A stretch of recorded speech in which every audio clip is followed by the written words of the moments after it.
Yo! Inaayos ko lang ang aking mga gardening supplies since super magulo na at super dumi na din. Hindi ko actually pinunasan yung rock since alam ko madudumihan din yan. And yes, sorry naman. Maputik talaga dyan. Pero okay lang yan. Putik naman kasi. Tapos grabe tong vermicast ko. Medyo nagmamolds na. Matagal na kasi na hindi nagamit. And then, itong aking i-repart na si Black Rainbow. Black Rainbow din daw yan. Kala nyo ba?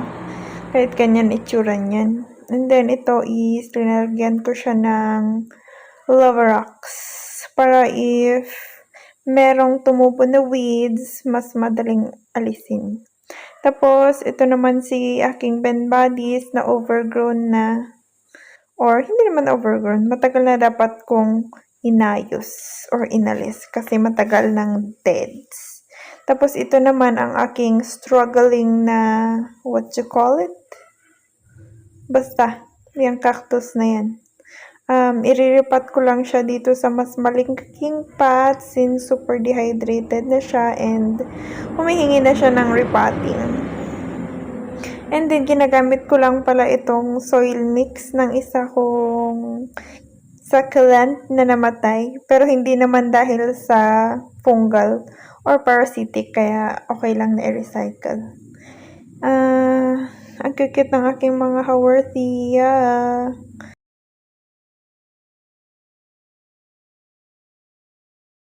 Prone actually itong mga haworthia sa scales.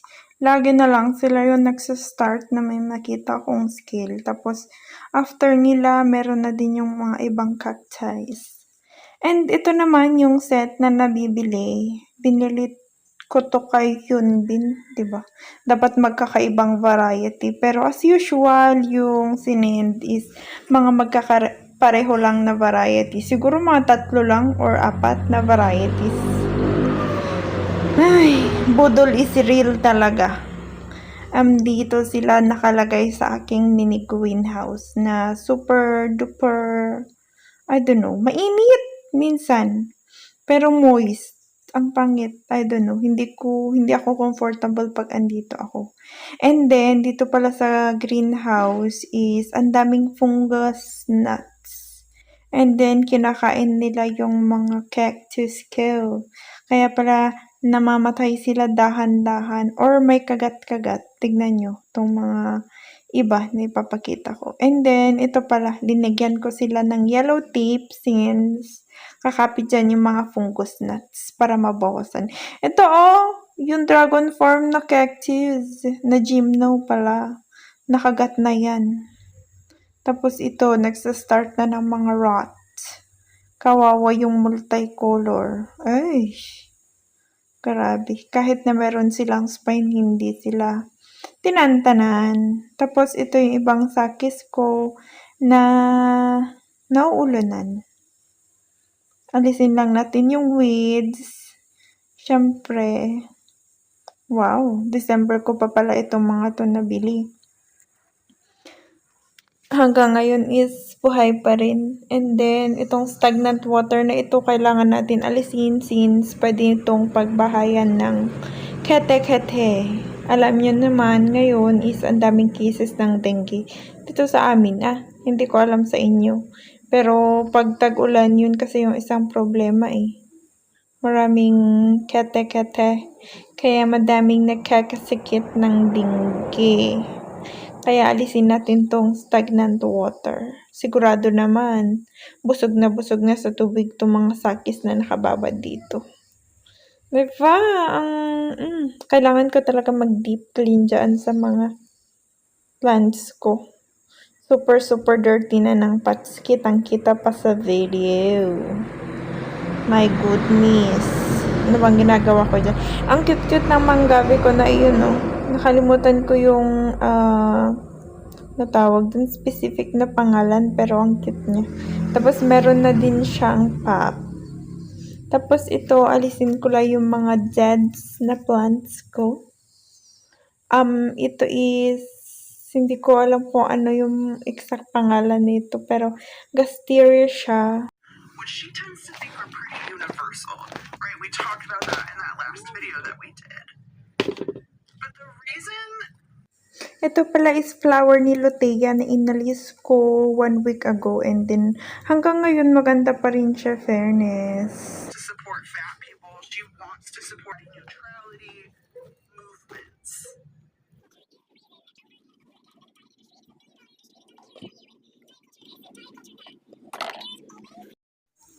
And then, ito naman yung aking Harry Watson na trinay kong i-save pero wala, namatay pa rin.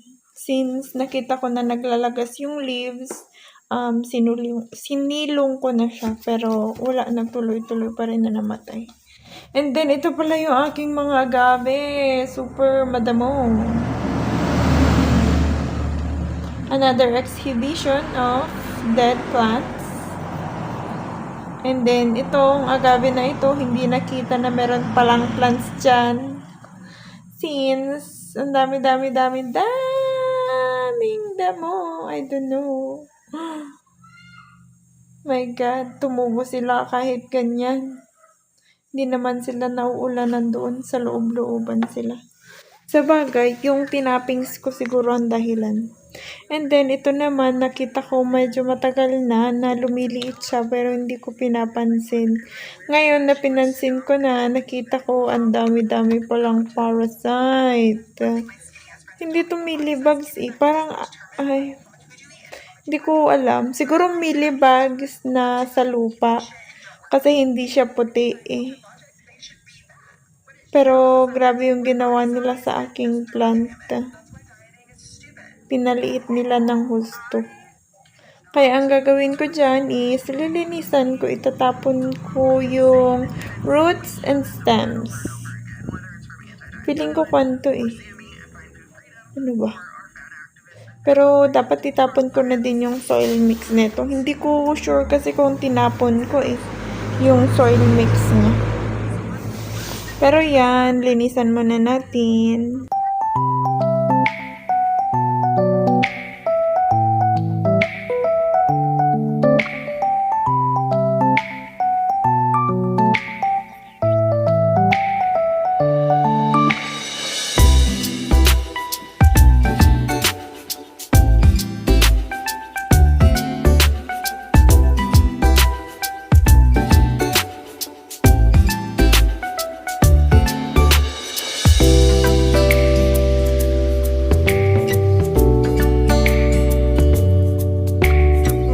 Tapos ko nang linisan. Pero hindi ko mahanap yung clip kung saan tinanim ko sila. My goodness. Kaya, siniksik ko na lang ito. Yung nililinisan ko na naman ang aking mga sakis since na-overwater sila. Naka-rain or shine kasi. Kita naman sapat. Super dungis na. Yan ang hindi maganda sa kulay white na pot. Super kitang-kita talaga na kailangan niya na ng tulong. Kaya yan, linis-linis muna natin. Ano na pala, sino na ito? Nakalimutan ka na yung ID niya. Tingnan ako dati sa mga ID, ngayon is wala na. Ito is another sakis ko na naman na napuruhan. Variegated pa naman siya. At as usual, dati alam ko yung pangalan niya pero ngayon nakalimutan ko na. Sorry. Sorry mga be. Ang dami-dami nitong baby actually. Ayaw lang mag-focus ng camera. Pero yan, linisan natin para makahinga naman yung mga babies niya. Ito pa is, grabe. Hindi ko na matandaan talaga yung ID ng mga to.